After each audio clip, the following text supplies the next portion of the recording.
Olá amigos do canal Intelectos, eu sou Marcos André e nesse vídeo eu quero falar um pouco mais sobre a apologética e o estudo da Bíblia. Eu quero expandir algumas ideias que eu tratei no último vídeo. No último vídeo eu falei como a apologética ela prejudica o estudo da Bíblia, porque eu vou para a Bíblia já com uma fé pronta e eu apenas procuro textos que se encaixem naquela minha fé, naquele meu padrão que eu já criei. Enquanto que o estudo sincero da Bíblia é quando eu estou disposto a me despir dessas ideias e ir até a Bíblia para que a Bíblia seja um molde e forme a minha fé, forme a minha regra de fé. A Bíblia como única regra de fé é a primeira doutrina de quase todas as religiões cristãs protestantes.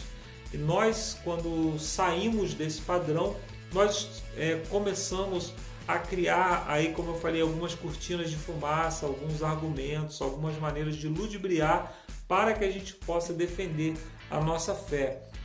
A linguística que tem sido muito utilizada, ou melhor, a linguística que tem sido o padrão de interpretação da Bíblia dentro das discussões apologéticas, ela não é um meio eficiente, ela nem é um método de interpretação da Bíblia. O método de interpretação da Bíblia que nós, os adventistas do sétimo dia, usamos é a Bíblia com a sua única intérprete, baseada em Isaías, no capítulo 28, verso 10. Regra sobre regra, um pouco aqui, um pouco ali, mandamento sobre mandamento, regra sobre regra, um pouco aqui, um pouco ali. Isso então a própria Bíblia se interpretando. Esse método ele sempre foi muito eficiente para poder levar o conhecimento da Bíblia a pessoas leigas, a pessoas que têm muito pouco conhecimento do texto bíblico, para que essas pessoas possam compreender. Por exemplo, tem um texto lá do ladrão da cruz, quando Jesus disse lá para ele, em verdade te digo, hoje estarás comigo no paraíso. Essa frase dita direto assim, como está no texto, sem pontuação, ela fica confusa quando nós vamos pontuar. A linguística ela não consegue resolver esse problema. Por quê? Jesus pode ter dito, em verdade te digo hoje, estarás comigo no paraíso. Ou então Jesus Cristo pode ter dito, em verdade te digo, hoje estarás comigo no paraíso. E aí como que nós resolvemos isso, já que o texto original não é pontuado? Não dá para resolver com base apenas na linguística. Mas quando você vai lá para o livro de João, vê que Jesus não esteve no paraíso naquele dia. A gente pode estudar um pouco aqui, um pouco ali sobre o estado dos mortos. E aí você consegue resolver, você consegue fazer com que qualquer pessoa, sem o menor conhecimento bíblico, apenas com a orientação adequada, ela consiga compreender qual é a frase correta de Jesus ali naquele texto. A linguística nunca vai conseguir dar uma resposta a essa questão, porque, como eu disse, o texto original ele não era pontuado. Eu falei no último vídeo de dois métodos. O método de Eva, que foi correr atrás do argumento, ou seja, a serpente apresentou uma mentira e Eva correu atrás para defender Deus ou para defender a verdade. E a gente sabe que foi um método mal sucedido. E eu usei também o Paulo no Areópago. Paulo ali, ele toma um caminho diferente, ele apresenta atributos divinos. Esses atributos de Deus, eles são mais eficientes, quando nós estamos dispostos a defender um argumento. O argumento teológico ele precisa se encaixar na personalidade de Deus. É muito comum a gente ver algumas teologias que elas parecem que são todas seccionadas. O que eu quero dizer com isso? Você tem várias doutrinas e uma doutrina ela não coaduna, ela não se encaixa com a outra. Aí você tem, por exemplo, só para citar algumas coisas aqui, como é que pode alguém crer que a pessoa morre e vai para o céu ou morre e vai para o inferno se ela crê que o juízo está no futuro? Então ela tem a doutrina do juízo, que é uma coisa que vai acontecer no futuro.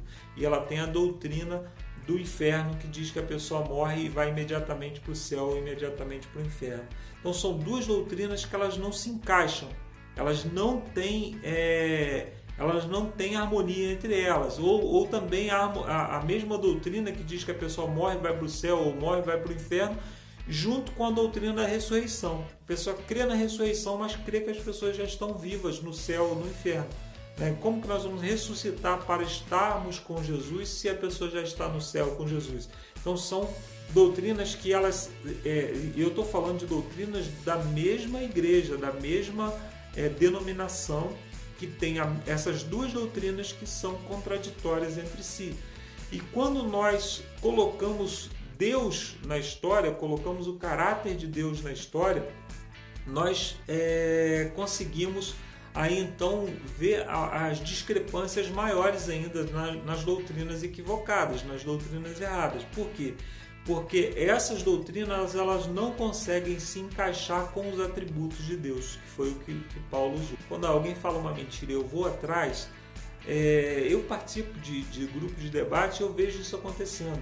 Você pergunta para a pessoa sobre uma doutrina, sobre algum determinado ponto, ela tem duas coisas que ela faz. Primeiro, ela pega um texto que não tem nada a ver com aquele assunto para poder defender a sua fé. Outra vez, quando você confronta esses assuntos, como por exemplo eu falei aqui da doutrina do juízo e da doutrina do inferno e tal, elas dizem assim: isso é mistério de Deus, a gente não consegue compreender porque isso é mistério de Deus. Aí você pega um texto que você não consegue compreender e faz uma doutrina, um texto que que você está assumindo que não consegue entender e faz uma doutrina baseada nesse texto.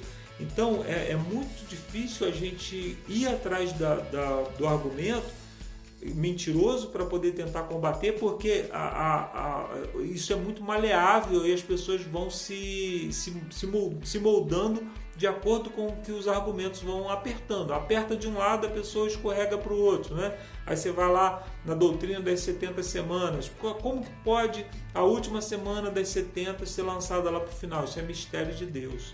Não tem lógica, porque às vezes as coisas de Deus não têm lógica. Um dia para Deus é como 1000 anos é como um dia. Então você acaba não conseguindo confrontar a pessoa com a sua própria mentira, porque essa pessoa ela já tem argumentos falaciosos para poder se esquivar. Enquanto que se você expõe a verdade, que é aquele beabá, aquela coisa básica que nós temos, que é aquele estudo ouvindo a voz de Deus, às vezes já está até, gente que é cristão já conhece muito bem essa temática, às vezes fica até achando chato esse tema, mas as pessoas estão sedentas por conhecer a Bíblia dessa forma, por conhecer a Bíblia de uma maneira harmônica, de uma maneira que não entre em contradição, que não se canibalize, né?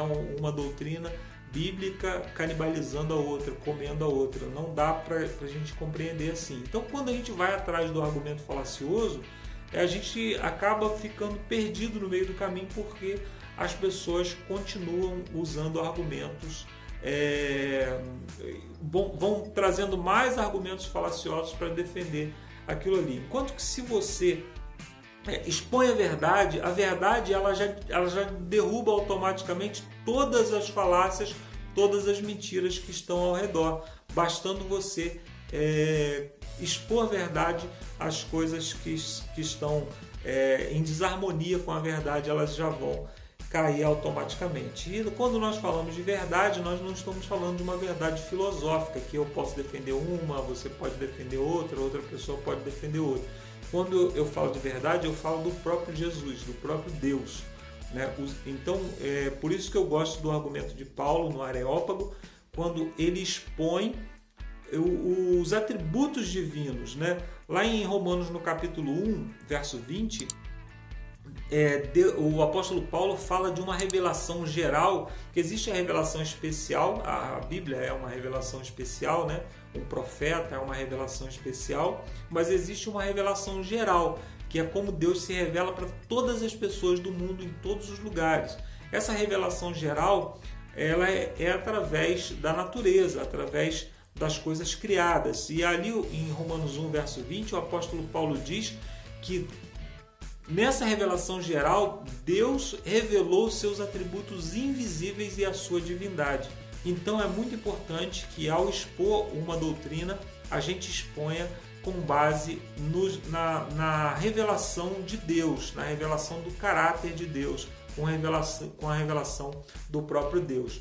E isso Quando nós pegamos essas doutrinas, por exemplo, essas que eu já citei aqui, né, do juízo, por exemplo, né, como que a gente pode compreender o inferno, né, aquele inferno de fogo eterno, baseado no caráter de um Deus amoroso? Como que um Deus que se revela e diz que é amor, ele pode estar de acordo com alguém ser lançado no lago de fogo para queimar por toda a eternidade? Eu sei qual é o argumento que as pessoas vão usar. Quando você fala isso, a pessoa fala: Deus é amor, mas Deus também é justiça. Então tá, vamos apelar, porque a justiça também é um dos atributos divinos. Então vamos analisar a justiça. Uma pessoa viveu 70, 80, 90 anos aqui nessa terra. Aí Deus coloca essa pessoa para queimar por toda a eternidade. Justiça é quando uma pessoa paga a justa medida pelo pecado que cometeu. E é isso que a Bíblia diz: para uns muitos açoites, para outros muito poucos açoites.